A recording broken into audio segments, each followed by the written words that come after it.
Díaz Márquez. Díaz Márquez.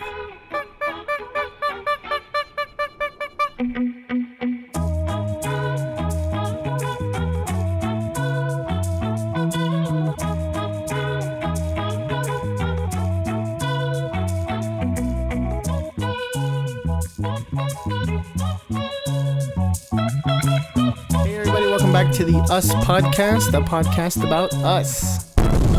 Woo! Who is us exactly? Well, it's me, Angel Salinas. Thank you. And who else is with me?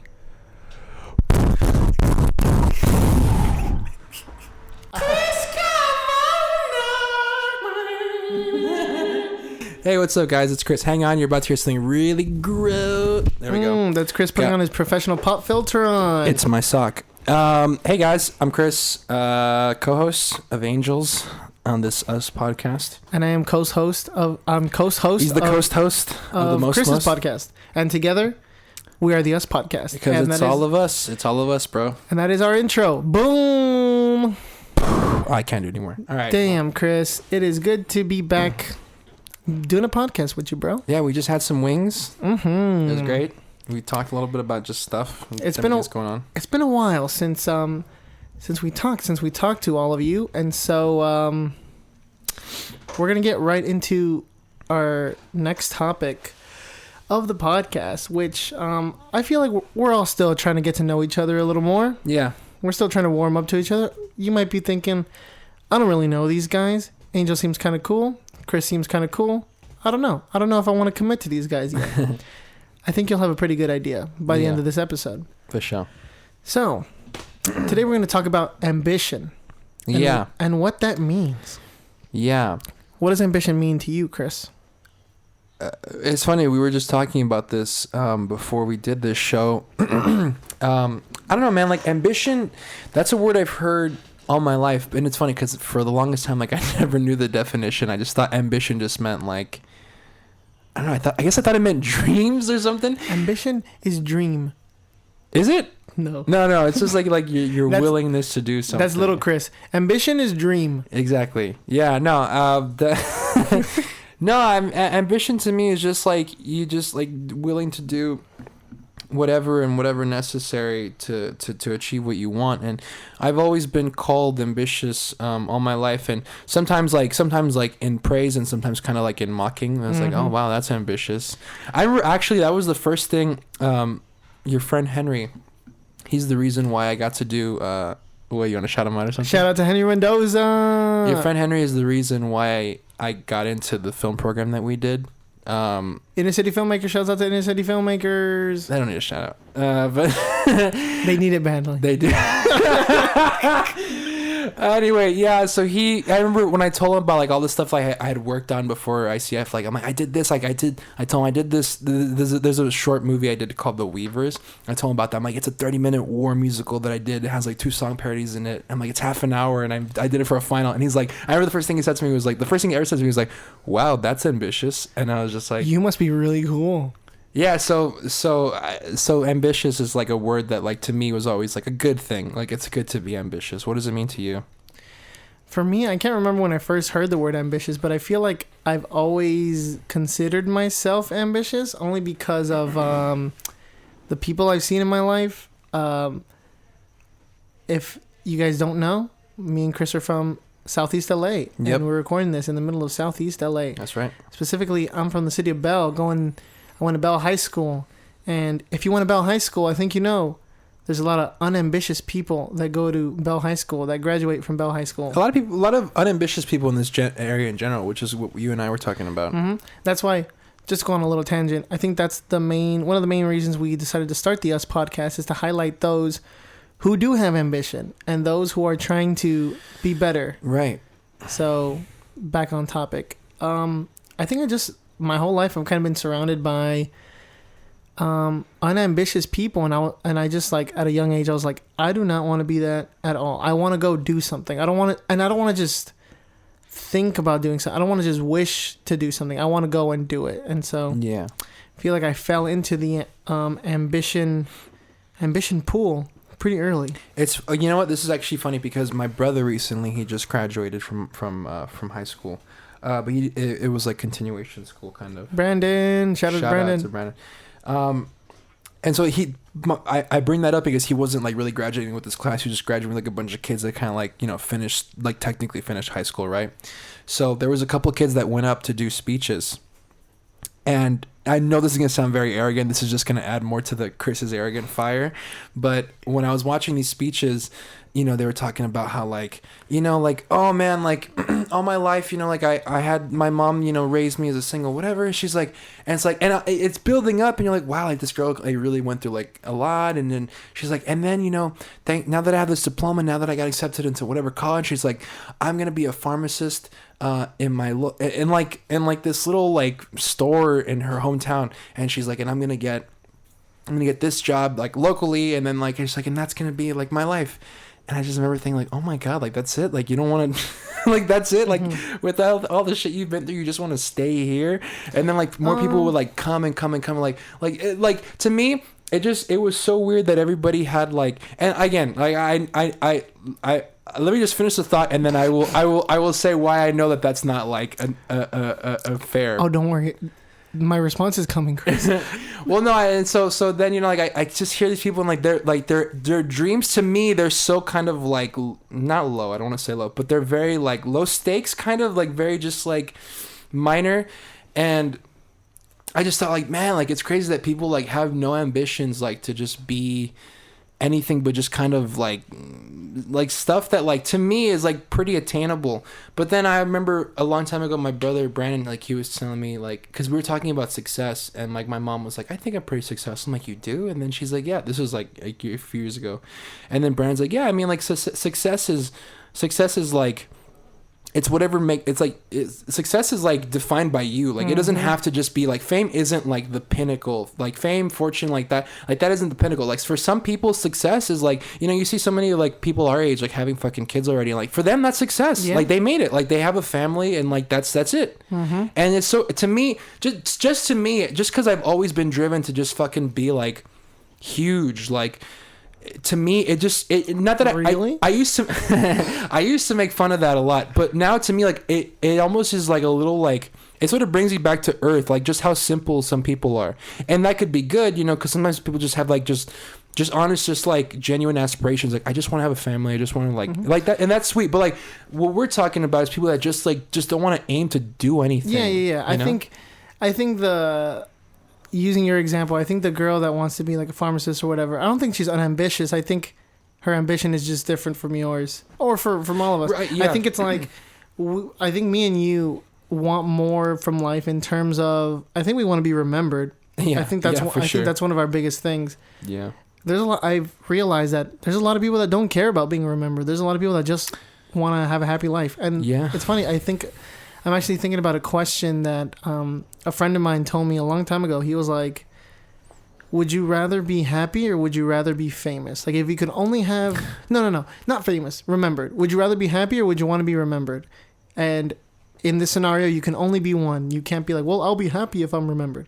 Right. You have to be one. Like, would you rather be unhappy your whole life and then be remembered, or not be remembered but be happy your whole life? Pretty much. And for me, the choice is obvious. I'd rather be remembered even if I'm unhappy my whole life.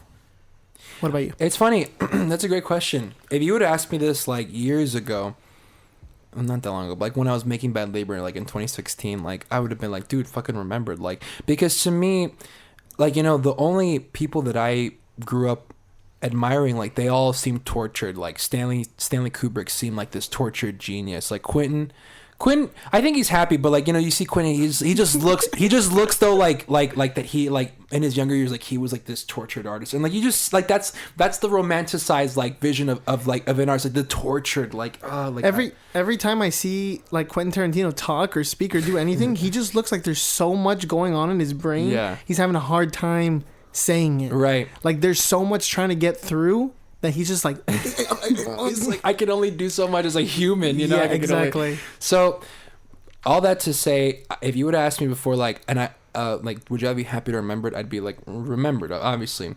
But to me, especially like in the way that my life's kind of been like running these last few, I'm like, you know, like to me, like I'd rather to me now, like, I just think it's more important to put yourself before anything else. And it's weird because I was, it's weird because my beliefs as a filmmaker, as a person, like, have not changed, but like I've just switched like my legacy to just like me as a better person, just because, like, to me, I feel like when I'm happy, I do things I'm proud of, like, I'd hate to be, because then the flip of it is like, I'll be remembered, right? And everybody, like, let's say remembered for making movies, but wouldn't it be tragic that I get remembered, but I fucking hate all my movies? Like, that's like, then what was the point? What was the point of all that? Or hated your movies, or hated making, like, the experience. Right. And that's where I was going, dude. That's exactly where I was fucking going. Yeah. I hated making bad labor. It was the worst. And I was like, is this what, like, my life's gonna be like, dude? And like, the sucky thing is like, I used to just like, I'm not even kidding. Like, I used to envision myself being like a terrible father, not loving, but just like absent, because I just fucking love my work so much. I imagine, man, I'm gonna be a shitty dad. Right, yeah, and like, I romanticize that because I'm like, but I'm gonna be a genius, and everybody's gonna like, and I used to like, and that's the thing, I think that's such an old school mentality. Like, it doesn't have to be that way anymore. You don't have to be, only because, and that's honestly only because things have gotten easier for us. It was like that back then because making a film was a fucking process, and it's true when they say, like, it is still a miracle these days that a movie can get made, but back then it was literally a fucking miracle. Everything had to be done with hands, with people. It was a fucking, like, it was a thing. It was a journey. It was something that everybody had to put their fingers in. Here, I'll pause you real quick. Sure. No. Go. What's a movie that you saw or have seen or whatever that you can't believe, like, was made for not for the money, but like, I can't believe they had to go out and do this? And I'll tell you what my answer is. Okay. It's fucking Lawrence of Arabia. Wow. I remember I saw that shit and I was like, they're in the fucking desert riding these fucking camels. Like, none of this shit is CGI. Yeah. I don't know. I didn't look into the history, but I feel like none of that shit's in a studio, Right. Like, that shit is so grand scale. And you can't do that shit anymore. No. Everyone's gonna be like, well, I mean, you could fucking CGI the desert background. You could just have fucking, you could just have them riding a fucking motorized camel in the studio. It's air conditioned, and there you go. Yeah. For me, it's funny that I had an answer immediately for this. I remember it's Lord of the Rings: Return of the King. Dude, as I watched that, I'm like, I watched it first as a fan, but then like the filmmaker in me is just like pulling my hair. I'm like, this looks like a fucking logistical nightmare. Like, how do you wake up for this? Like, oh, today we're shooting this scene. It's like, no, today we're shooting the third page of this fucking battle in this part of the castle, and then next week I gotta do it on the fucking other side of the castle with all these fucking orcs. And I feel less Return of the King and more the second one because of the Minas Tirith stuff. Yeah, the fucking battle at Helm's Deep. Helm's Deep. That shit is wild. Yeah, like, because I feel like the battle at Pelennor Fields, I think, has a lot of CGI. Like, in the big, but you were talking specifically about like the castle shit. Yeah, like, at the end of Lord of the Rings, like when like there's just and then the Oliphants, it's just like, I'm like, oh my god, like this looks awful. I'm like, this looks terrible. I'm like, how do you fucking do that? How do you wake up and like, this is what we're shooting? It's like, I have no idea, and it hurts my head even thinking about it. But yeah, that imagine being like, all right, this is another movie. All right, today we're gonna shoot Doctor Strange and Hulk and Thor. They're all gonna be here, and then they're gonna fucking fight a million of these fucking dog things. And then fucking Thor's gonna come jump down. It's just like, it's literally just playing with dolls. Yeah, no, but yeah, I think we're definitely, and that's the thing. Like, just because things are easier doesn't mean that we have to be lazy. Like, I don't think being a happy person really means that like you're lazy. I mean, there are the thing that I respect filmmakers, obviously, like Richard Linklater and like Robert Rodriguez. But to me, before, what used to bother me about them was that they this sounds really messed up, but what used to bother me is that they're family men. And I don't know, that used to annoy me because I'm like, that affects their work. That's why sometimes like all their work isn't all that great because they have fucking I used to say, I know, like, forget your kid, work on these movies, like put more effort into them or whatever. And that was like my little twisted way. But I don't think it's impossible to be great but also be happy. So I to answer the question finally, I'd rather be happy than be remembered. And we come full circle. Chris would rather be happy than remembered. Yes, sir. And I think I answered I'd rather be remembered than be happy. Why though? Like, so So to me, like, do you not like prioritize like happiness, your own like well-being like that, or is it just like, or you actually just no, rather? I don't think so. I think and I think that's been a major problem of mine for sure. Like all my life is like, I think my happiness takes a back seat, even though I sometimes am the most important person in my life. Yet I don't think about my happiness that way. Like, just because I spend a lot of time on me doesn't mean I'm spending time being happy. If that makes Right. sense. No, I hear ya. spend a lot of time creating things, getting stuff ready, just doing stuff. I'm not necessarily happy while doing it. But then, in some levels, yeah, I am. Yeah. I'd rather be doing that than anything else for sure. Right. But I don't know. Maybe I don't even know what happiness is. You know. That's But deep. there is, and this is something we had talked about before. Like, would you rather have the experience of making like a good experience making a movie and a bad Yeah. end product, or have a really shitty experience making it and a It's good movie? weird, dude. Like, if we would have done this a year ago, you and I would have been on this fucking same page. But I'm telling you, like, I've just been on this vibe of just like, nah, man, like, I have to be happy because like life is so precious, and like, yeah, dude, it's cool to fucking be remembered. It's cool to be Stanley Kubrick, but like, dude, like, actually, I think Stanley Kubrick was a pretty happy person, but like, I think there was a lot of times where like growing up, he just like, you could just tell that he was just like very like he really was a tortured genius. And like, again, it's cool to romanticize that, but then you think like, but like, was it worth it? And you hear like, oh, here's a perfect example, not a very timely great example, but I was watching a Woody Allen interview once, and they asked him something like, if you could redo your life. Oh no, they said like, what would you give up for what, or something like that. He's like, I would give up directing to have been a musician, because he plays clarinet. Oh, he does. And then she's like, really? He's like, yeah, I'd give up all the movies. Like, I would give up all the movies. Like, I would have loved to become a jazz clarinetist or whatever. And to me, that was so. Again, I was like, back then, I'm like, oh, how dare you? But like it's like, I feel like at some point, your work, it's cool for it to have an effect on people, and it's cool for it to be remembered, but then you just think like, but then what? You know, like, I still feel fucking empty, which is weird, and I don't want to do that. I don't want to have that kind of life. You know what I hate is when I see interviews with filmmakers and they're like, if you have any advice for young filmmakers, what would it be? Oh my God. Don't do it. If you can do anything else, don't do it. It's just so hard, and like, I hate doing it. Don't do it. If you can do anything else, don't do it. It's just like, dude, come on, what kind of fucking advice is that shit? I heard that once from I heard that Fucking from everybody. I heard that from Trey Parker and Matt Stone. I thought that was such a shitty thing for them to say. Yeah, I was like, look, guys, I'm like, just because you're white and successful doesn't mean you have to fucking shit on everybody else. Oh my God, it's so hard. And they said like, it's because like it's so competitive. And it's like, and you probably won't even make it or something. I was like, dude, like, what a shitty thing to say. Yeah, it's like, fucking, I'm here asking you to encourage me, not. Like, I understand what they mean, but like, I think it's wrong to like.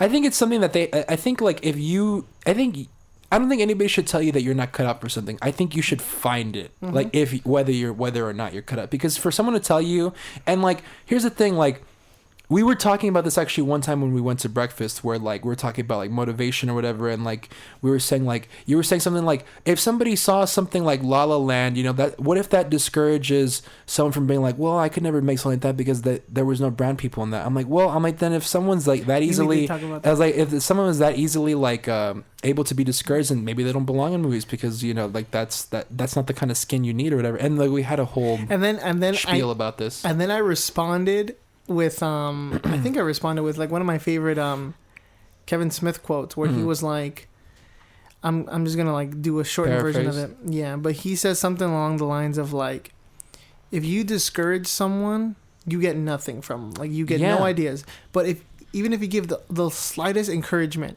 that might turn into your favorite movie or the album or the song that saves your life or whatever. Like, yeah, it costs nothing to encourage somebody. While I don't believe necessarily in like pushing people to do stuff, I think that, you know, I think everybody deserves a little nudge, but I don't think you have to like hold their hand through it. Like that's kind of the point I was trying to make with your whole La La Land argument. But I think I might have I think I also brought up the fact of like, look at all these fucking superheroes. All these superheroes were made like between like 1930 something and 1960 something. It's Yeah. like, and all of them are fucking white people. So it's like, imagine being a kid growing up looking at all these white, like a brown kid growing up looking at all these white superheroes. You don't think subconsciously that's gonna like affect them being like, oh, the white people are the heroes, and I'm not, because I never see myself in any of them. Well, it never affected me because I always thought I was white. I didn't know. Really? I didn't know I was Hispanic till I was in like 7th grade. Because my mom's like, "Yeah, you're Hispanic." I'm like, "No, I'm not. You guys are Hispanic." Like, I am white. White Chris. I was like, "I'm white." Like, I'm a white. I honestly thought I was white, and so that's probably why I never like. You're like, I was I'm never Spider-Man. discouraged. That's why like I am Spider-Man. I'm light skinned. I'm a white. But no, like, so yeah, like my point is that I don't think you necessarily have to like. I don't think it's necessary to encourage people, but you shouldn't discourage them either. Mm-hmm. Like, I think people, if you want something bad enough, you're gonna find the encouragement. Like, you don't need to like I don't need to tell a particular kid from like our area, like, hey man, you should go. Like, I don't have to push that kid. Like, he should, if he really wants it, he should find it within himself to fucking. But sometimes you need that push, like no, for sure. like a certain someone coming to your school and and encouraging you to do filmmaking. Yeah, but like again, like encouraging, but like you don't need to like. I don't think it's necessary. I don't think it's completely necessary to just be like. Yeah, it's one thing to be like, hey, there's this thing, like there's this program that you can join, right. as opposed to here, let me help you fill out the application, let me help you mail exactly. Like it some work's got to be done on your part. Exactly. That's why it's like that's my point with like your superhero argument. It's like a kid could get bummed out that there aren't brown. It's like we could just be like, oh, I'll just make my own. Or I'll do my own little independent comic and sell them at school, you know, and like have a good time with it. And that did happen.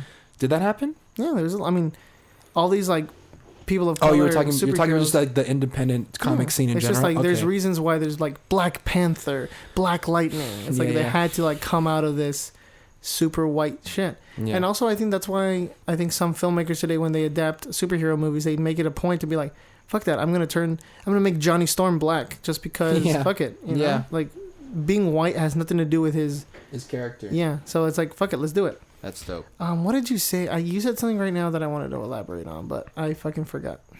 But oh well. That's cool. Yeah, no, but yeah, man, ambition, what do you...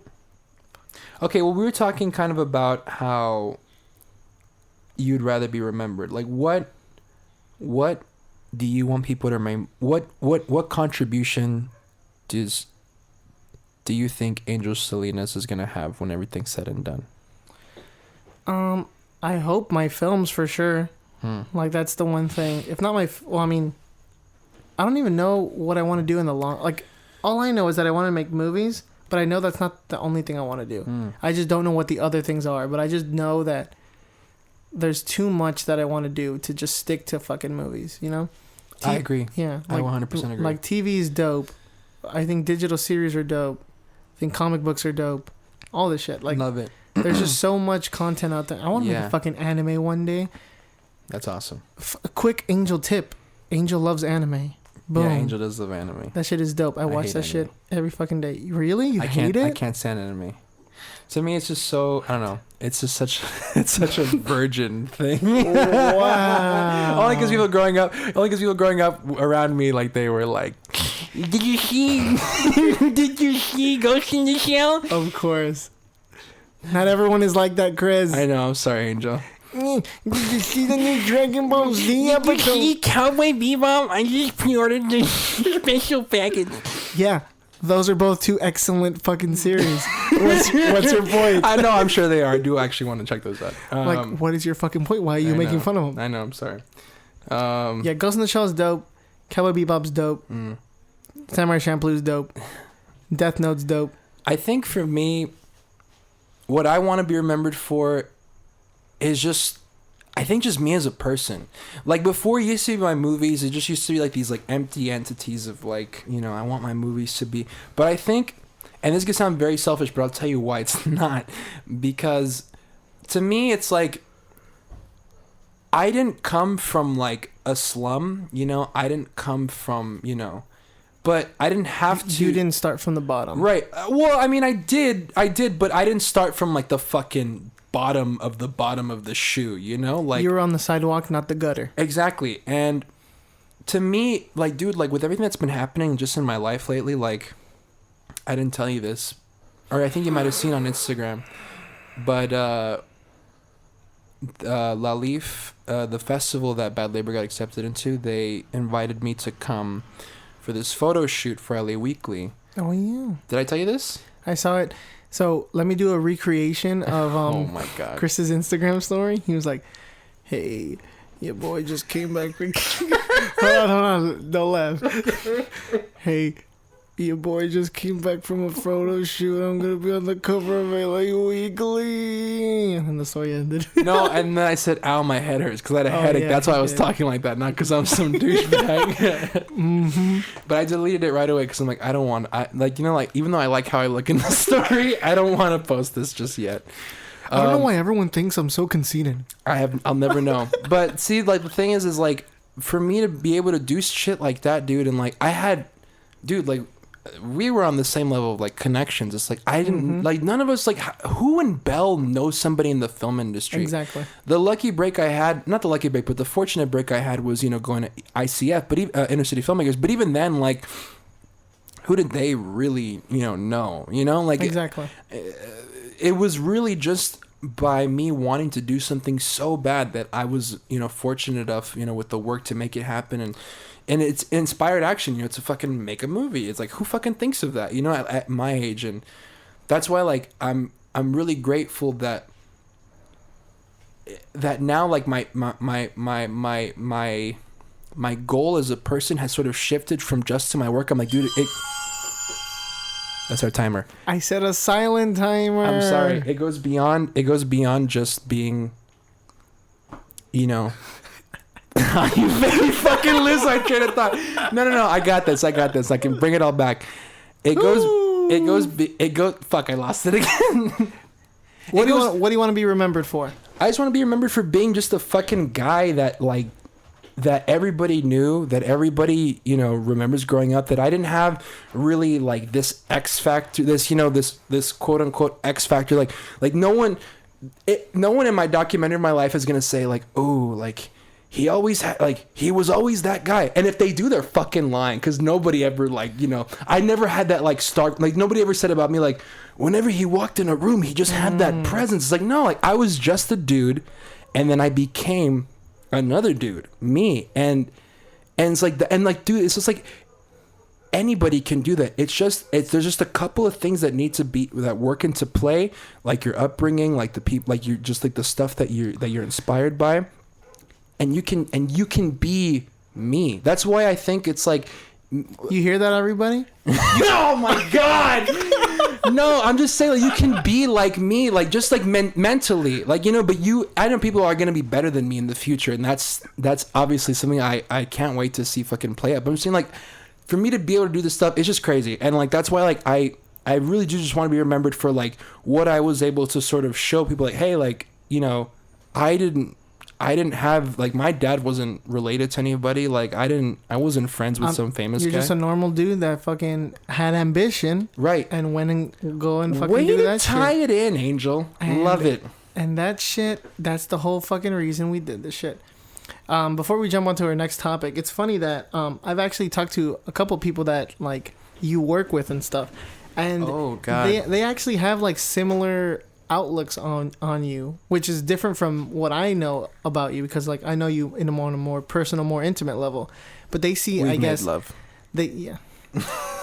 Yeah they see you as more professional, quote unquote professional Chris. Yeah, look at that. They're like, oh, Chris, he's got a very strong personality. He's a very, very like go getter. He just like goes and he does whatever he wants. He doesn't hold back. He blah blah blah. And I'm just like, I mean, I guess, yeah, that is Chris. but it's just funny that I've heard that from like multiple people, and I'm like, oh, this is like the Chris that's gonna, like you said, the documentary Chris, the one that's like, when Chris came in a room, he just he had an idea and he just stuck with it. He was relentless. I know more Chris like on another level. I'm like, well, yeah, but he's also like this and isn't that kind of beautiful? Is that like I've always thought that was really cool. That like we'll move on to our next topic, but just because we're still talking about this, one thing I love is that, like, let's say, okay, you walk up to somebody we both admire, Donald Glover, right? Mhm. Genius. Shout out Donald fucking Glover. brilliant, innovative, creative. But I bet if you were to walk up to one of his homies, like, dude, like, what do you think about Donald Glover? Like, that dude's a fucking idiot. You Yeah, know, like, I love that. They'll have a completely different opinion on him because they know him like on a more down to earth, intimate level. Exactly. Yeah. Like, dude, sometimes I fucking follow Lakeith Stanfield on Instagram, Oh, and he's sometimes hilarious. he'll just be kicking it like in the living room, and Donald Glover's not even in the video. He's just Yeah. like in the background, and I could hear him. Yeah. And I'm like, how weird is that to just Yeah. like Like he's the background of somebody else's life. Yes, exactly. And it's just To like you, he's like fucking the goal. he's a fucking king. Exactly. And like for some other people, it's like it's just Donald. You know, he's just a homie. Yeah. And that's what some That's the people thing. are. It's That's the why homie. a big part of like what I want to do is to like I want to shatter the image of like the single genius, because that doesn't exist. Stanley Kubrick couldn't have fucking done 2001 without a team. He's a smart guy, but being smart can only get you so far. Steven Spielberg can't do it by himself. Tarantino can't do it. Nobody can do it by themselves. It's a fucking group effort. And so Exactly. I don't know if I brought this up on the podcast. I told you this before for sure. One thing that I love that these directors, Phil Lord and Chris Miller, who directed the 21 Jump Street movies, for the end of 22 Jump Street, after all the credits, they ended it with a film by Phil Lord and Chris Miller, and then like there's another title card that says and then the credits rolled. And then boom. I love that. I thought that was so genius. Yeah, we've talked about how like it feels weird taking credit for like an entire movie. It's like directed by Chris Carmona, directed by Angel Salinas. When it's like, if I really sat down and talked to you, I'd be like, some of those shots I didn't even fucking make them up. It's like some of those shots, this dude is like, hey, we can. What if we shoot it this way? I'm like, hey, yeah, that's pretty good. So when you're directing, what's your approach? Like, what is the first thing that like? What do you take into consideration? Is it acting? Is it shots? What is it? Let's talk about like scripts first. Sure. How do you write like let me talk about, because I feel like obviously there's three very different aspects of film production, and I remember someone asking me like, what's your favorite part of film production? And I'm just like, I fucking like all three for different reasons. Yeah. In the script, I think that's where I collaborate the most, because it's like I'll write some shit and then I'll send it to someone and be like, what do you think? And like, oh, I think this and that. I'm like, yeah. And I have no problems like changing it, like dramatically changing. I'm like, fuck it. Like, that's a way better idea. Dude, that's beautiful, because there's so many people that aren't like that. They're still trying to be that like single writer. It's like, no, it has to be to the word. And if you don't like it, you don't get it. Exactly. Nah, dude, it's like it's a breathing document. Everything. Yeah. It's like it's a breathing process. For me, the hardest part of the script is sitting down and starting it. Like just being, because I'll be like, fuck, I gotta write this fucking script. I don't want to, blah, blah, blah. But once I sit down and I start, it's the fucking easiest thing ever. Like I just breeze through it, and it's like boom, boom, boom. For sure, 100%. Like the most important part of any script for me is like the dialogue. Yeah. I think I spend the most time on dialogue than anything else, and I think I spend the least time on action, and that is bad sometimes. Yeah. What about you? What are some things you noticed about your script writing process, or just pre-production in general? Whenever I'm writing, I'm very. It's not that I don't care about the action, but if it doesn't need to be any more like detailed, because like the thing is like, you know, I know people like Quinn, they treat like their scripts like novels, so like he'll have like super descriptive, like it's gonna look like this and this.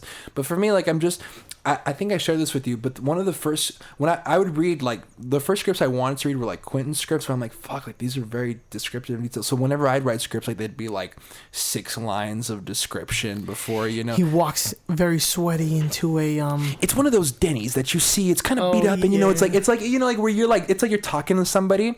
But funny enough, I was like, fuck, like this is hard. Like scripts are fucking hard. But then it was fun. I have the script actually here. I bought the This Is 40 script by Judd Apatow, and literally the first page of the script, this is literally what it says. I don't know the character's name, but let's just say it's like, Alan and Joy are in the shower having fantastic sex. and then dialogue. I'm like, that's it? That's all you I'm like, need. Universal, like, brothers like, yep, that got it. Like, paint a picture. And I'm That's like, all I need. I was like, wow. I'm like, okay, so you could, it can be simple. So whenever, if you ever read any of my scripts, it's like, I always, the most I'll do for descriptions is like 3 lines, and then I'll like, you know, I'll skip a line and then like another 3 lines, like just 3 lines of description, because I'm like, they don't need to be that long. Like, it's a blueprint. It's a blueprint. The movie, the shooting, the editing, that's where you really got to get meticulous. But I think for the writing, I'm a little more loose in how I like approach action. But with dialogue, it's funny. Before I used to say that I don't really give a shit about dialogue, and I kind of don't. Like, it doesn't necessarily have to be to the word sometimes. But when we were doing Instant Crush, I kind of found because I told that to the actors. Like, I said, honestly, I said, guys, you can just kind of say it however you want, as long as you get the idea. But there was a couple times where I was like, actually, can you say it how I wrote it? Only because This one is way funnier. No, only because like I realized that the way I write things, I wrote them like, because I noticed I put very careful detail into the way I write it. Not because what I'm writing is so profound, but just because like the way I write the dialogue, especially for like these characters in particular. These are how my friends talk. They say, like, instead of saying like, hey, this looks good, don't you? Or let's go grab some ice cream. What do you think? Like, I said, like, hey, let's go get some ice cream, yeah? Yeah, you know, like stuff like that. Where Let's like, go, yeah. Let's go, I'm yeah. down. Like, hey, bro, you down? Like, okay, yeah. Like shit like that. Like, hey, stop tripping. Like, or don't trip, bro. Like, or like shit like that. Like, I make sure I'm like, because I'm like, I not only want you to see people that look like my friends in my projects, but I want you to see that they fucking talk like them. So like when you see like That Bell like, slang. yeah, exactly, like the Bell slang, like the fucking hey foo, or like one of my favorite things is like my brother, my brother, him and his friends, they do this thing that I love, and I'm gonna incorporate into a movie where like one of the things they do is they go what the, or like sag bro sag, and like, and I love that they go what the, like they all say that, and I love that. It's just so Brandon, it's so you're so special. embarrassing. He is. It's just so special, and so that's to me like now I just realize that like I only like my dialogue just because like I know I'm emulating my friends. Yeah, I want to write people out that talk like, damn fool, what's up, Exactly. homie? Hey, bro, you trying to smoke or what? Like, Yeah, I want to fucking write people like that instead of like this fool. damn this fool. Dick fool. Nah. Big fool. Like, Yeah, like shit like that. that. Dude, like, cause I've That never is heard that. funny. That'd be awesome to see that. Cause like my friend talks like Yeah, I that. want to see people that talk like me instead of like fucking, hello, sir, do you want to smoke some marijuana? Yes, I do, buddy. All right, so production. Let's talk about Well, hold on. I had another thing. I don't remember. Yeah, well, I focus a lot on dialogue because it. When you I think in production? no. Or Well, we're still talking about scripts? because you said something like, "Oh, I don't think anything I write is any profound or whatever." I think stuff I like, some dialogue that I write, I'm like, this is fucking dope, and someone needs to hear this shit. That's Yeah. like one of the only things that Interesting. I think I take pride in for sure. I never wanted to be that writer. I used to, but I'm like, because the thing is, whenever I try to write something funny, whenever I try to be funny, whenever I try to be profound, it just comes out whack. So like, I'm just gonna write it for right, and people are like, dude, that's a really nice line. I'm like, oh, thanks. So I just kind of just wrote it, but The yeah. thing that I care about the least is the blocking or the locations. I think that can be super interchangeable. And give me a second. I'm gonna burp. No, I'm just kidding. That was a fake burp. There we go. I think for me, like, fuck, I burped and I lost my train of thought. Now I remember. That's why I think I don't do storyboards, because I don't have like a location. I have an idea of a location in mind, but I don't have the real location in mind. And I always felt like a bad filmmaker for not doing storyboards for a long time. And then I fucking saw the movie Moonlight, and Barry Jenkins is like, I never storyboard. Yeah. And I'm like, that's all I had to fucking hear. So whenever someone's like, you got to do storyboards, I'm like, Barry Jenkins doesn't do storyboards, so fuck you. And then the response is gonna be like, well, you're Barry not. Jenkins been doing commercials for 10 years, bro, and he's I think he knows what he's doing. You're no Barry Jenkins. Yeah, bitch, I'm not no Barry Jenkins. Oh my god, dude. I'm me. I'm gonna tell you a little story. This that exact sentiment reminds me of when I was in ICF. That was me on my caucus, by the way. Yep. When I was, we had to pitch our shorts to the class. Really quick, I'll just say we had to pitch our shorts, and I didn't want to give away my ending because my ending was like not a twist, but it was like a little fun surprise. And so I pitched the story, and I'm like, and then you don't know what happens. And then they go, oh, so what happens? I'm like, oh no, I don't want to tell you guys the end because I want to save it for the premiere. And like, well, Chris, we have to know the ending, so that way we can, like, let you know if, like, it, you should run with that idea or not. I'm like, no, I don't want to tell you the ending.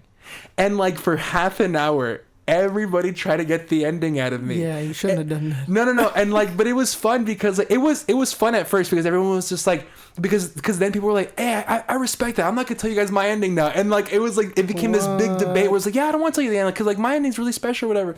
And then I remember it said, Chris, like, why are you so persistent on, and I wasn't trying to be a jerk. It's just like, guys, I just don't want to ruin the surprise. Like, and then, like, I could tell you, but, like, I just want you to, like, I'm like, guys, we're blowing up this ending to be more than it is. I'm like, it's a small essay. It's not a big, like, you're going to shit your pants when you find out what it is. I'm like, but I just want to preserve it. That's it. And then they were like, Chris, like, just fucking tell us the ending. I'm like, what about J.J. Abrams? Like, J.J. Abrams keep things secret. Nobody gives him problems. And then from the back of their mind, I hear this girl, Kelsey. You're no J.J. Abrams. Shut up, Kelsey. And I turn around and I'm like, I know I'm not J.J. Abrams. I said, I'm just saying he does that and it's fun. I'm like, it's just fun. And then, like, they just kept, I'm like, fine. It's not so Barney's not dying. The fucking doctor read the wrong file. I'm like, that's the ending. You happy? Like, and then I swear to God, someone was like, oh, that's good. And I was like, fuck. And, like, you sons of bitches. Like, you didn't let me preserve that. You're like, damn, that would have been a good twist. Yeah, exactly. Oh, I would have never seen that coming. You know what you should have done? You should have fucking lied. No, they needed to see because the script. It was in the script and, like, yeah. But you could have been like, you could have just pitched it and had a fake fucking ending. Anyway, yeah, no, but that's funny. Like that you use Barry Jenkins as, like, your guide to, like, not doing. Shout out Kelsey. But yes, I did use Barry Jenkins. I'm like, because I fucking love Moonlight and, like, I love a lot of the composition and a lot of the shots in that fucking movie. And to think that none of that shit was storyboarded. Beautiful. It's like, fuck it. Yeah. I'm going to do that shit too. It is kind of amazing how, like, none of that was storyboard. That's incredible. And so, like, I have, like, a vague idea. Like this last short that I did, I knew pretty much. My last short is called, I believe it's going to be called Plans. It went through a lot of different name changes because I hopefully I stick to this, but I want to stick to this thing where, like, most if not all the things I create are named after albums that I really like. Interesting. And so my last short that hopefully is going to be my first feature, it's called American Weekend. It's by an album. It's based on an album called American Weekend by this band called Waxahachie. Shout out to them. And then Plans is my favorite Death Cab for Cutie album. Okay. Yeah, and so I hope to name... And then this other short that I think I told you about it, the one about post-high school life, Oregon, and here. I think I've told you about it. But anyway, yes, you did. There's a short that I want to do. It's called You Should Be Here. And that's a Kehlani album. Mm-hmm. There you go. So hopefully I stick to this. If not, I'm going to look back and be really disappointed in myself. But I'm pretty sure I'm going to stick to it. Because I really like music. And that's my way of incorporating music and my film stuff. That's dope, man. Thank you. So you don't storyboard. I don't storyboard. When you talk to act, like, okay. So let me paint you a scenario, okay? Mm-hmm. My dog, no, she's right here. I don't want to say that. my grandpa died. I don't have a grandpa. My grandpa died. My grandpa died, and I'm here at his wake, and I say something to him that I didn't get to say to him. How would you direct me? It's very, like, what would I tell you? Like, how would you direct me? Like, what do you, like, how would you get me? How would I do this scene? So I come up to you and I'd be like, dude, like, I don't know, like, I like, I know it's an emotional scene, but, like, I don't know how to deliver it. Like, should I cry? Like, I feel like crying is, like, overdone. What if, like, okay, what? Let's just act it out. Let's just act it out. I'll take your question and change it a little bit. Okay. I'm gonna say, how would I do a scene like that with a character that their grandpa died and he didn't get to say the last things he wanted to, right? Okay, yeah. How would I direct this? I feel like I would have this moment. Because, okay, two different ways, depending, I don't know which I like more. I feel like it would just be a really long static shot of one of the characters looking at the coffin, like at the open casket, I'm guessing. It's like a viewing. Yeah. But not really saying anything. Yeah. And just kind of saying what he had to say with in his mind. Okay. Like he's saying, because he doesn't, obviously no one's going to be like, I miss you so much. I mean, some people are like that, but I feel like I would do is like just say what you have to say, but don't say it. Yeah. Or another one, because I feel like this is what I would do. I'm very bad at funerals, and so I spend a lot of time outside the funeral home. So I feel like in that kind of scene, it would just be like outside the funeral home. Something to do with outside the funeral home. That's cool. For sure. Let me give you a scenario. All right, for sure, I'm ready. He's thinking. Yeah, I'm thinking. Okay,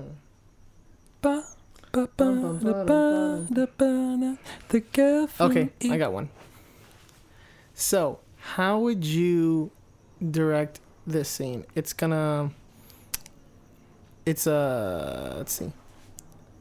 A girl's first day in college, and she's late for her class, and she's about to open the door to the class that she's in that's already started, and the professor is gonna have like a conversation with her about being late. How would this scenario go? You're asking me how I would are you asking how I would shoot it? Like what would you do with the scene? Like if I just set you up with this girl is running late to class and she's about to go into the classroom that she's late to, and she has to have a conversation with the professor. What would you do with that? How would you do this? That's funny, as you said that. Okay, so I think what I would do with this scene. She's running late, right? And it's like we're with her. It's like, fuck, like this is really embarrassing. She gets to class and like she gets in, and then the professor looks like, look who decided to join us. And then she's like, I know, I'm sorry, I'm late. And then he's like, well, let's have a chat. And then she's like, okay, and assuming like after the class. And so she's like walking through. She's like, no, right now, in front of the class. And she's just like, fuck. And so then she goes and they do the entire scene as if like nobody was there. And it's like, so Cara, tell me why you're late.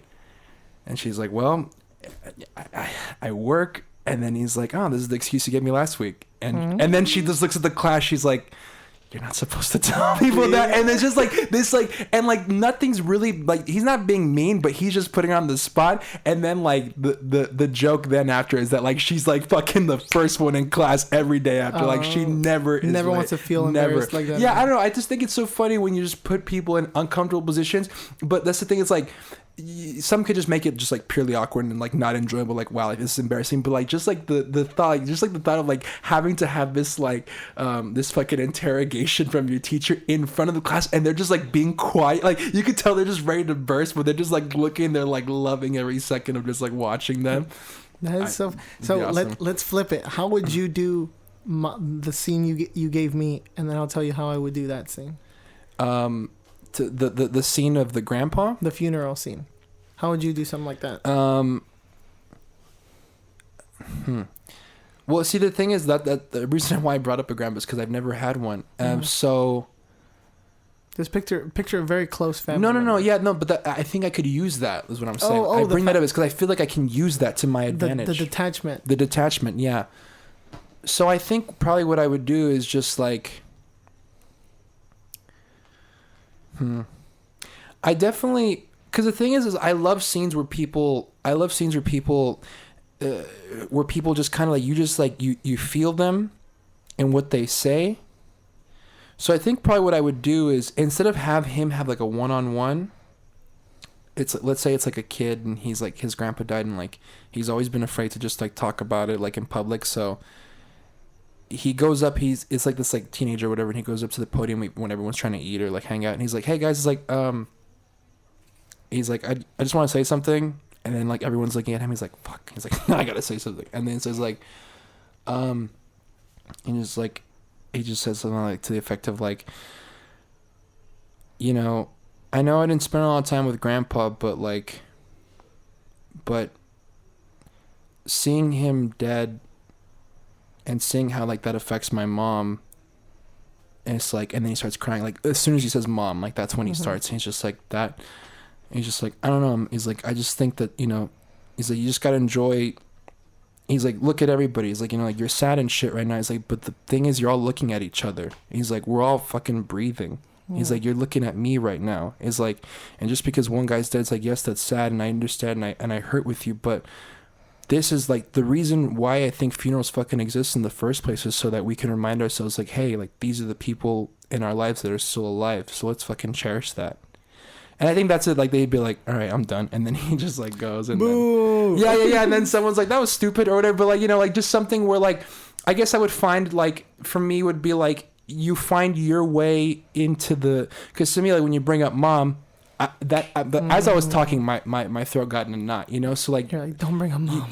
So you feel like I find my way in, and then, you know, just make it just more about it's just because the thing is cool. the thing I also, the reason why I brought up the point of like in his speech of like, oh, look at everybody around you, is because that's the thing. I noticed my whole career is about noticing what other people don't really notice, like bad labor. It's like. When I looked at these day laborers, I'm like, dude, these people are fucking brave. Like, you never know whose car you're gonna get into.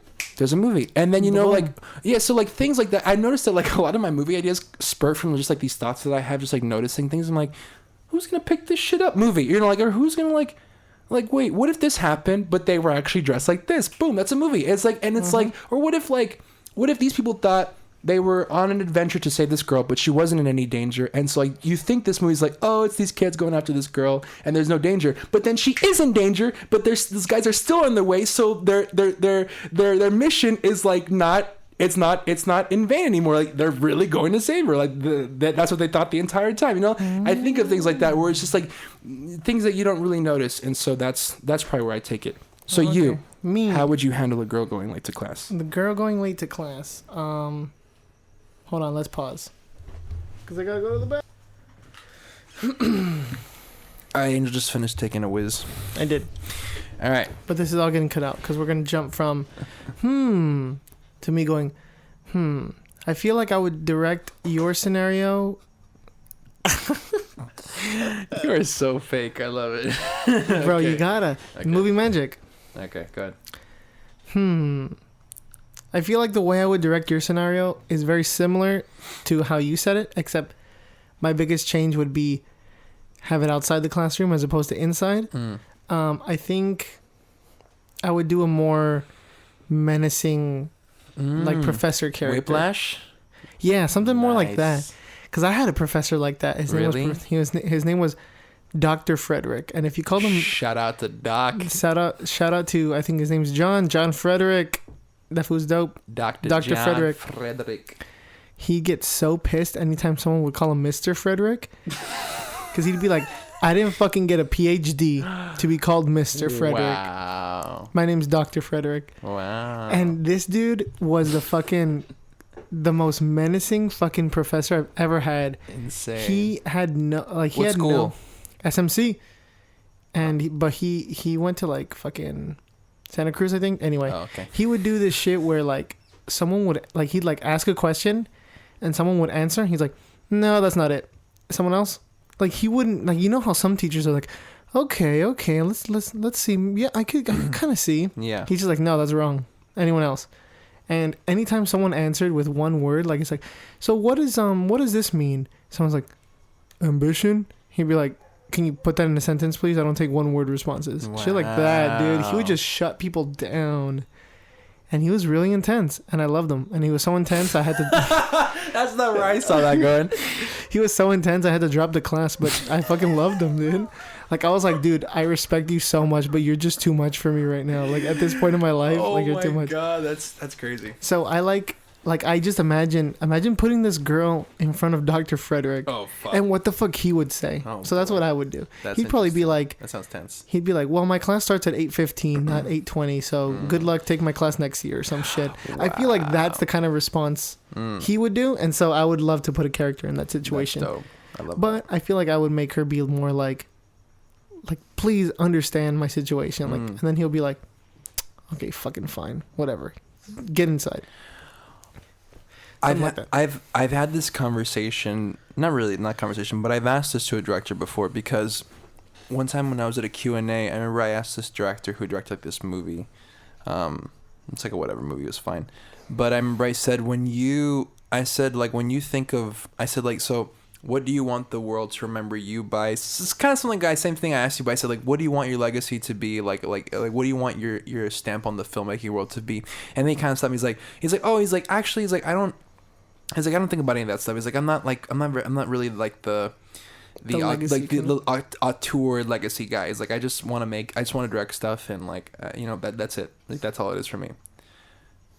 do you consider yourself like, do you want like Angel Salinas to be the name that's like people talk about like in film school, or are you fine with just kind of being like, oh yeah, like a director that everybody knows, but not that people like are fucking like falling all over themselves for? If I can imitate, like replicate. If I can replicate someone's career, it'd be Kevin Smith's.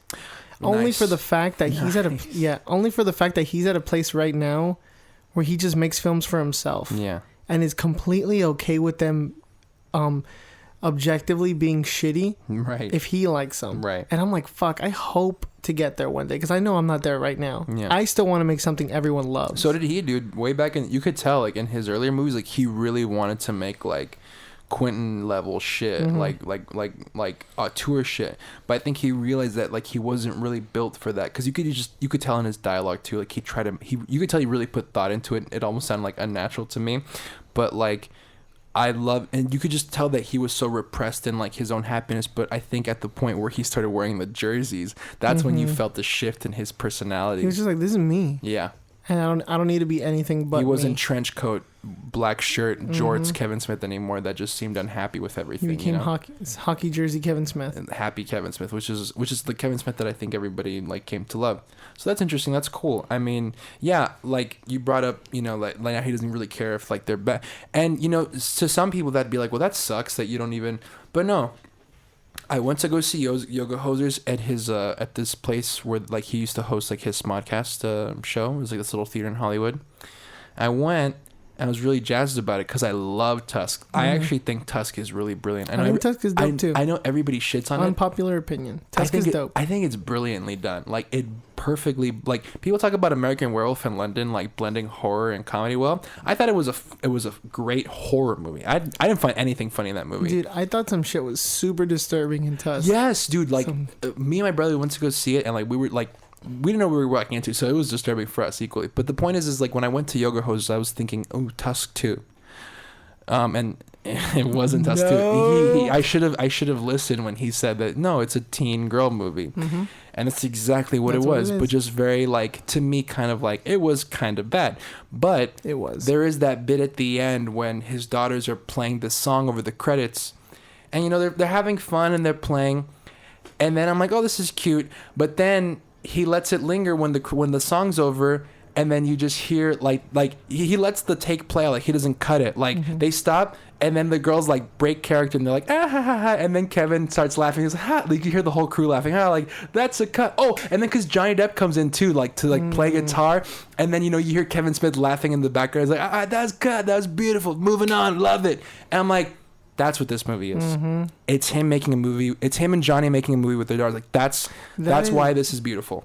It doesn't even need to be like the story. I don't care like that there was like, a lot of shitty parts in it. Like this is what it was, and I love that just for that. Like how cool must that experience be to make a movie, to direct your daughter, and then have fucking Johnny Depp next to you while you direct his daughter too. Yeah, that is super cool. I kind of thought of it that way, but you put it into really good words. I was like, yeah, you're fucking right. That movie must be so special to him. Yeah. And I hear him talk shit about it all the time. Yeah, that's like, the only thing that annoys me about him, that he like really, like, especially when he bags on Tusk, I'm like, fuck you, that's the reason why I got into you son of a bitch. I love Tusk. He'll just be like, you know, I could have had a career, but then I made a Yoga Hosers, you know? Yeah. And I was like, well, you're not wrong. Like that movie. No, I'm not. He's not wrong with Yoga Hosers when he's like, yeah, but then I made that fucking Walrus movie. I'm like, hey, that fucking Walrus movie was amazing. That Fuck shit you. Was the best thing you've made in years. Yeah, it's true.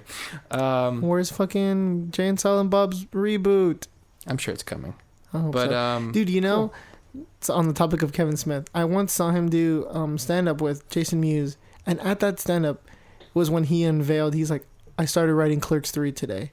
And I fucking freaked out. Wow. And then, like, nothing ever came from it. No, because he doesn't have rights to that. Yeah. Oh, but you know, now that Weinstein's in jail, it might be up for grabs, so. Let's hope. We'll see. Clerks 3 still hasn't been made. That's true. As of now. Anyway. I think one more thing about, like, us as filmmakers is, like, post-production. How do we handle editing? I used to really not be confident in my editing skills at all. I would be like, fuck, someone else could be doing a way better job than me, because I barely know how to fucking. What do you cut with? Premiere. Okay. Shout out Adobe Premiere. Same.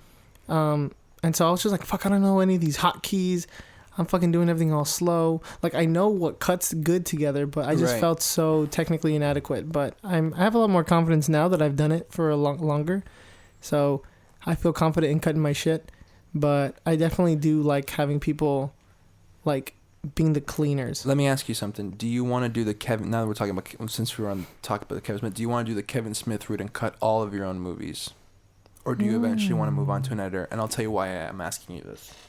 I think if I have the time, I would cut my own movies. But like currently, the last short I did, my homie Damien is cutting it, and I'm completely fine with it. Okay. And I'm like, I ask him, but the thing is, I also ask him about it every day. I'm like, what do you think of this scene? How's it going?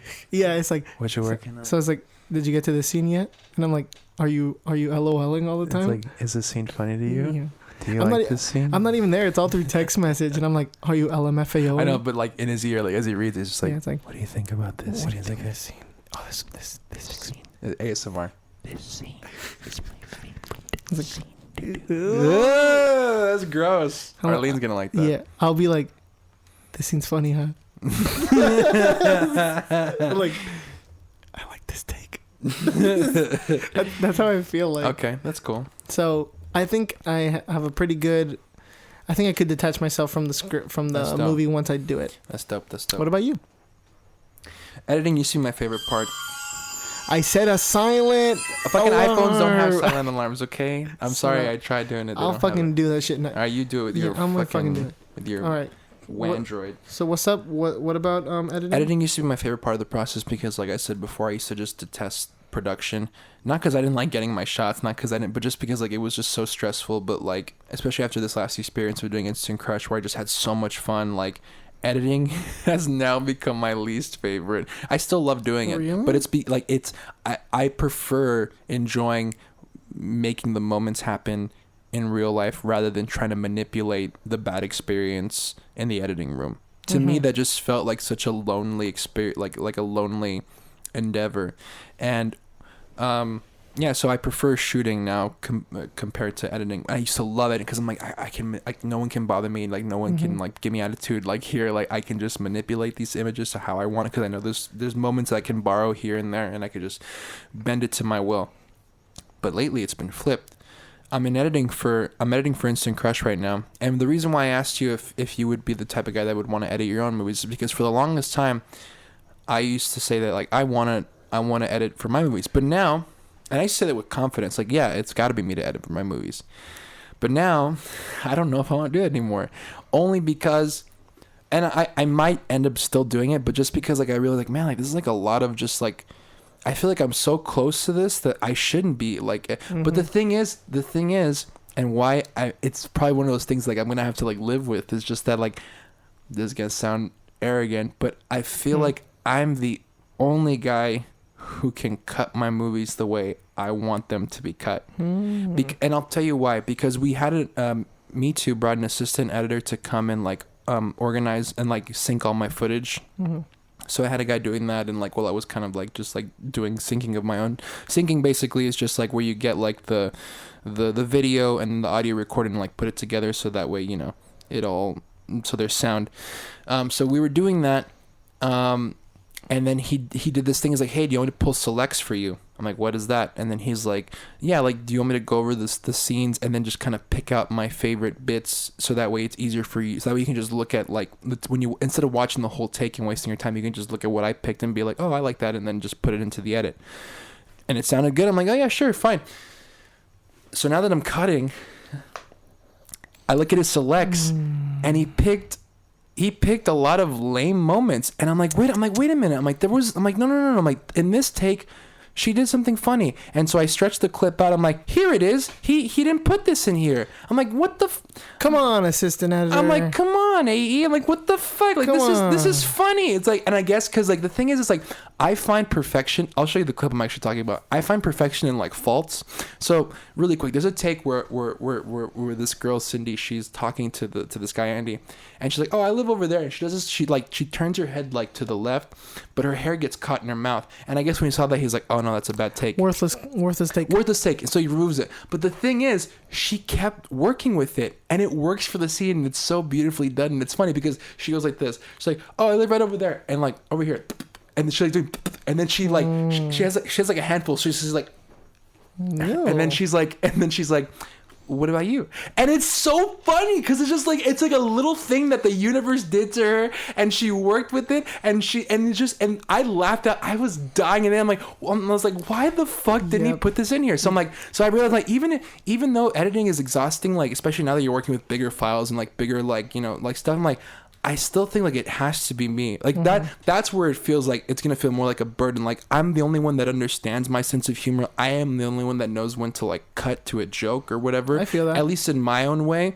So that's why like I feel like even though I would honestly, I was open to the idea of like having an editor, especially when I had the AE come on, like, man, this guy seems like he knows what he's doing. But after that, like and I still have to keep looking. I keep stretching. You don't trust him anymore. I don't trust him anymore. I'm like, I don't trust your judgment, bro. Like I'm just gonna I'm just gonna look at the full clip and then find what I want. And then because I feel that. Yeah. Like when I was both when I was shooting and when I was editing American Weekend, like specifically when I was shooting, there was this long party scene that took way too long, and that was a big mistake, but I'll talk about that another day.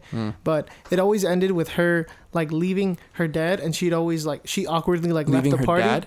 dad? She awkwardly left the party. Like there's that scene where she's at the party and then she's leaving, and the take I used in the final cut was she accidentally like bumped into a table, and like any other thing, like, oh, that's a cut, let's start over. But like it so worked, and I was like, fuck yes. And it's like sometimes you don't even know that the scene needed something like that until it happens. You don't know that the scene needed that.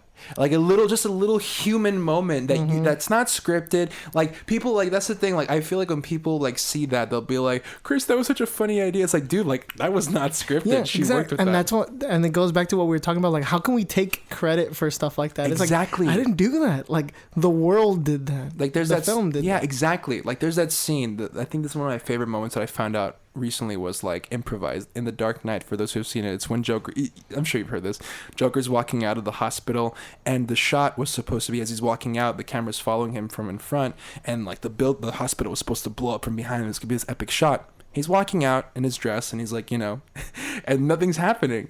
And so Heath Ledger, like as the Joker, he turns around, he like lifts his arms, like he's like, what the hell? No, he's like, what the hell? And so he's like looking at the fucking thing. He's like at the detonator, and he's like, and he like gets scared, and he just like runs inside the bus, and that was perfect. That was such a character moment. And then like the thing is like you can't tell Christopher Nolan like that was such a smart idea, bro. That he's like, oh, I didn't do that. He's like, that's not my idea. It's like, well, I kept it in.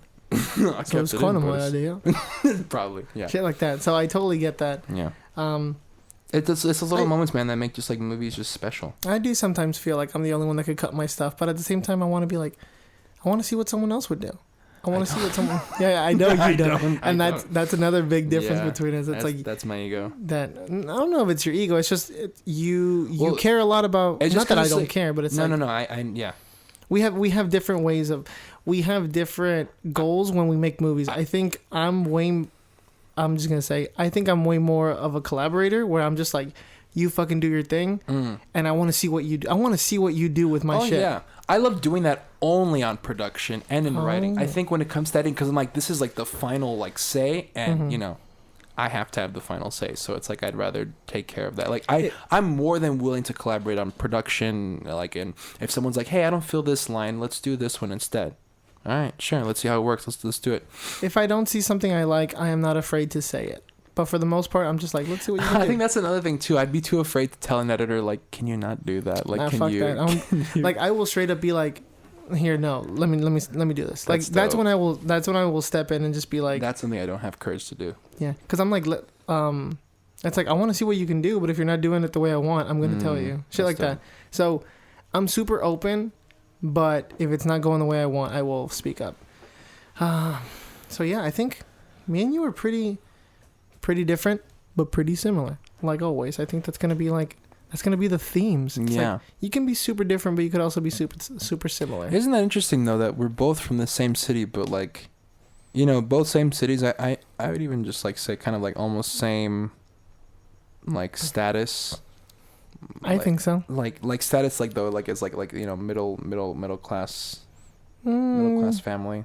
Would you say you're middle class? I would say I'm middle class. No, I don't think so. I would consider myself lower Middle class. Yeah, okay. for sure. Well, then yeah, all right. But like we're still in the same. Right? Yeah. Like I mean, we come from the fucking same city. Exactly. You know? So It's cool. It's cool that we're different, and it's cool that we're the same, and it's cool that we're doing this podcast. yeah, it is.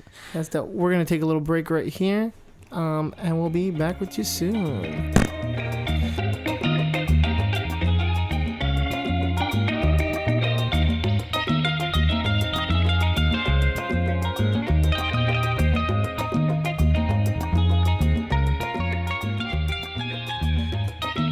Ba-boom. Welcome back to the Us Podcast, because it's all about us, guys. It's you, me, him, her, she, they, whatever pronouns you like. It's We all got of us. A podcast about us. All about Woo. us. My name's Angel Salinas, just in case you forgot. Here with me is... Chris Carmona. We don't have a air horn Or a soundboard yet, but Someday. incoming one day. Here we go. So, All right, Angel. So now that we've kind of brushed past all our main topics, ambition, directing styles, let's talk about recommendations. What you been listening to? What you been watching? Talk to me. this section is going to be a lot more relaxed, a lot more chill. We're just going to be catching up. Oh, I've been chill the entire time, man. That's true. Chris has slowly been unbuttoning his shirt throughout the podcast. Oh yeah, the whole thing's coming off. Yeah. Soon we're going to record these just so you can see what's really going on. Oh, that's gonna be fun. But yeah, the first thing that comes to mind is an album that I listened to this week by an artist by the name of Lykke Li. Lykke Li. Yeah, and she released an album recently called So Sad, So Sexy. And that shit is fucking amazing. I don't even know what kind of genre to classify it, but for me, Lykke Li has always been an artist that captures sadness so beautifully. That's like the best way I can fucking describe her music. Is it like R&B, or is it just like like if you had to really, like if you had to Kiss FM generalize it? If I had to Kiss FM generalize it, damn, it'd be like a really weird, really trippy R&B. Okay. For sure. Lykke Li. Like, Sounds she dope. just like, yeah, she just makes music that's like, fuck, this is so sad, but also it's just like so vulnerable, and it's also really fun to listen to. Right, so some sense. So is she one of those people that juxtaposes like sad lyrics with like fun beats and shit? Yeah, kind of. She has a song that's like, sadness is a blessing. It's fucking wow. dope. Cool. I'll show you some songs, but yeah, super recommendation. Lykke Li, just as an artist, more specifically, an album called So Sad, So Sexy. Check it out. It's fucking Nice. dope. Shout out Lykke Li. Lykke Li. Do you listen to whole albums? I do. Yeah. That's cool. I think right now I'm really into Kids See Ghost. I mean, with the rest of the fucking country. Oh, you mean Kids See Ghosts by Kids See Ghosts? Yeah, exactly. Kids See Ghost by Kids See Ghost. Yeah, the Kanye Kid Cudi album. I never cared for Kid Cudi. I always thought his name just sounded like an embarrassing 2007 MySpace name.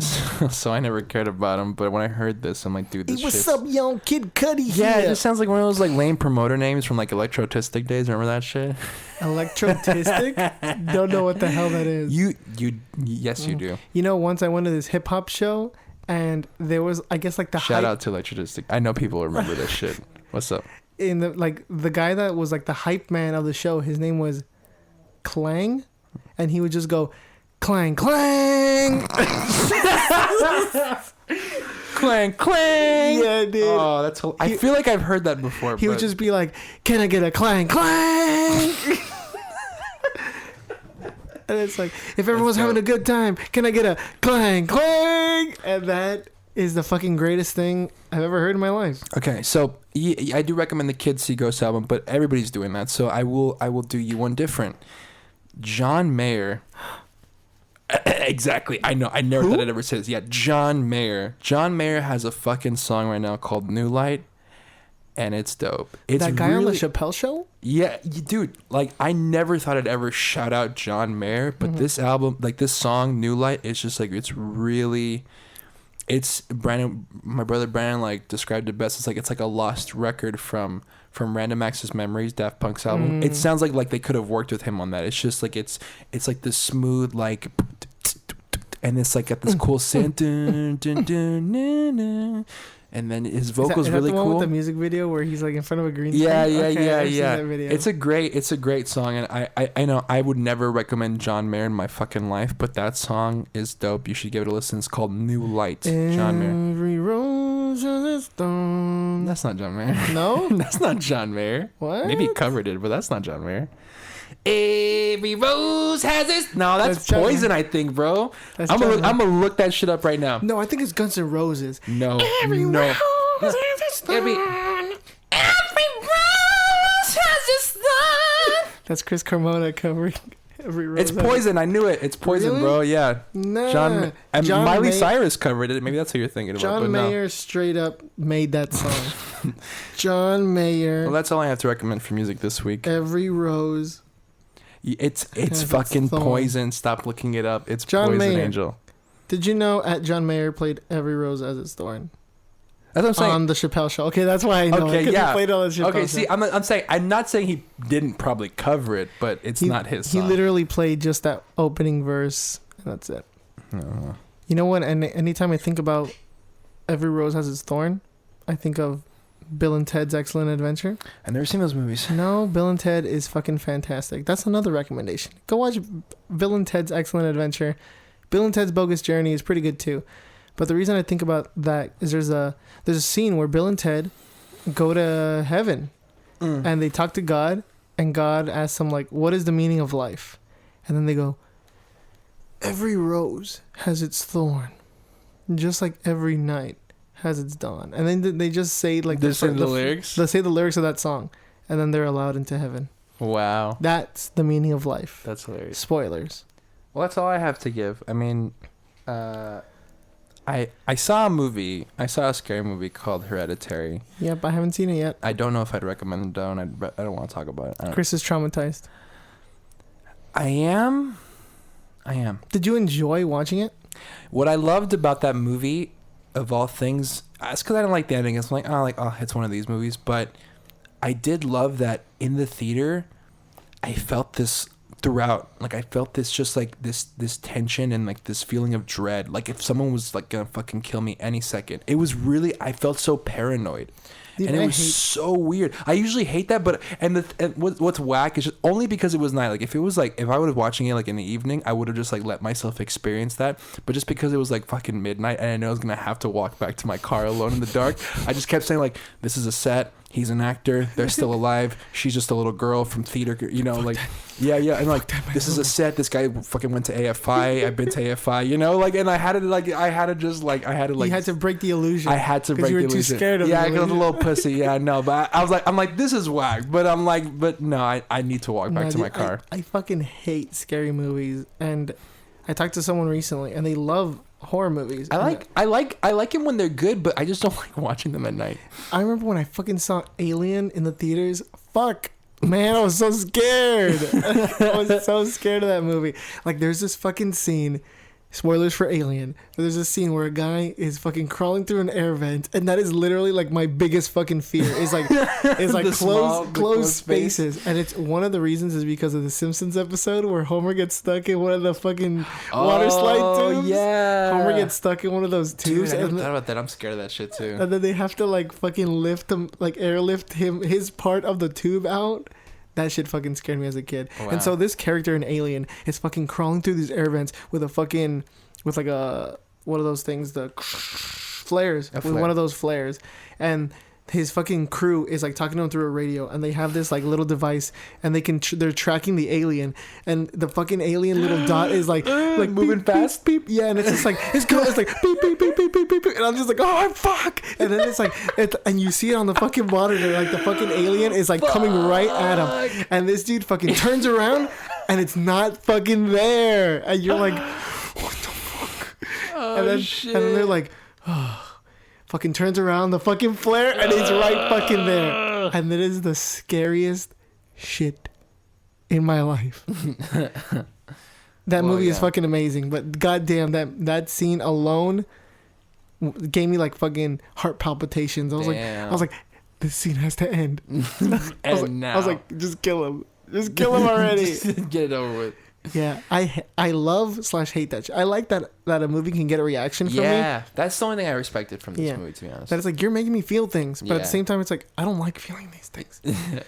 I'm just like the only thing that bothered me about the movie is just like what it eventually you realize it's about. I'm like, I don't know why like these types of movies. And when you watch it, I'll tell you. But like these types of movies, like they bother me. Just like when they're about this specific topic, only because I come from a very I guess this kind of gives it away, but from a very religious background. Oh, So I get really annoyed when like, I don't know why it bothers me. Like whenever somebody makes fun of God, like whenever, like sometimes I'll be enjoying like watching a stand up and then Bill Burr will be like, hey, you know what? Fuck God. And I'm like, I skip that. I'm just like, I don't want to hear this. dude, Like, John Mulaney has a joke just like that. I'm sure he does. He's like he talks about how when he'll hear like Bill Maher be like, what kind of an idiot believes in like a man in the sky? And John Mulaney's like, my mommy, so you be quiet. Yeah. That's exactly what it is for me. My mommy. It's like, you shut up. My mom believes in it. And then like it feels like such a personal It attack. does. That's why like I'm skipping this. Like I don't even hear this shit because I don't consider myself Christian anymore. But I do like have strong faith, and I hate when that comes up. Like me and my brother, like we talk about that all the time. Like whenever someone's like, "Yo, God's such an idiot," and I'm just like, "Oh God, like let's talk about something else. Please stop." So yeah. What's a really good horror movie that you've seen? It sounds whack because I know it's not some fucking French art film, but But Insidious 2. dude, no, Insidious 1. No. Insidious 1. I'll tell you, No. I think we can close on this. I'll tell you why that movie fucking terrified Let's me. do it. When I was a kid, I had a dream that I was in my room, and in my room on the left side of me, on the left side of my bed, I had like this, like I had a window, and outside of that window, our house used to have like this alleyway. So it was like a driveway / alleyway that went to like two houses in the back. It was like kind of like one of those like properties with like one house, another house in the back, and another house behind that. So there was like an alleyway. So you bunch of like fucking like cholos used to like walk through there and make noise and stuff. So like it would always freak me out, that window. So I had a dream that I woke up and I saw like through my blinds, kind of like they were like moving, and I could hear like a lady's footsteps like walking outside, like in heels. And so it terrified me. And then I look at the end of, sort of like where my feet are at. And then from the end, so like from like the farther end of the window, a head peeks through the blinds like this, like just looking straight, like it's just like leaning in through the window, like looking straight. And then like it looks right over to me. And I woke up and I was crying. I was terrified. Right. Okay. So that was a dream I had, and it always terrified me. And so then when I watched Insidious, you know, there's that like opening shot where like the camera's just kind of flowing through the house, and then it gets to a door with a window, and I see this lady, and I'm frozen in my seat. I'm like, oh my God, that's the fucking lady I saw in my dreams, like when I was a kid. What are you doing here? Like, what are you doing here? And so then you know how the movie opens, like, and I was like, I fucking hate this movie. And so throughout the end, like, that's why those movies terrify me, because I've seen that lady in my dreams, like when I was a kid. So that fucking was terrifying. Shaking my head. Real quick, shout out to one of the worst horror movies ever made, The Visit. That shit sucks. I enjoyed Dicks. it. I enjoyed it not as a horror movie though. I enjoyed it just like as like a fun. I just enjoyed it as like a fun dumb ride. I loved Terrible it. movie. I loved it. That movie came out the same year as Fantastic Four, and I was like, there's no movie that could ever be worse than Fantastic Four. Guess what? Where Where does this Visit hate come from? The Visit was fucking whack. I'm so glad. Shout out to YMS for making a fucking that's 40-minute video. I saw. Is that what you're talking about? It just reminded me of all the shit I fucking hated about it. I saw it and I was so angry while watching it. I was like, this fucking movie sucks. This rapping is fucking shit. And then I went on Facebook and I was like, this movie fucking sucks. What's wrong with everybody? And then it was like, it's a dark comedy. It was real funny. It was real scary. It's like, wow, fuck this movie. Fuck you for liking it. Fuck you, Chris, for liking it. I really liked it. I have the Blu-ray. Wow. And on that note, I think we're gonna welcome to the last episode. Yeah, well, this is gonna be the end of the podcast and our friendship. Welcome to the last episode of the Us Podcast. It was nice having you guys. This was super fun. We're gonna bring this episode to a close. You have been listening to the Us Podcast, a podcast about us You, with me, me, him, her, everybody. everybody. My name's Angel Salinas, My name's Chris Carmona. and we are out. Bye.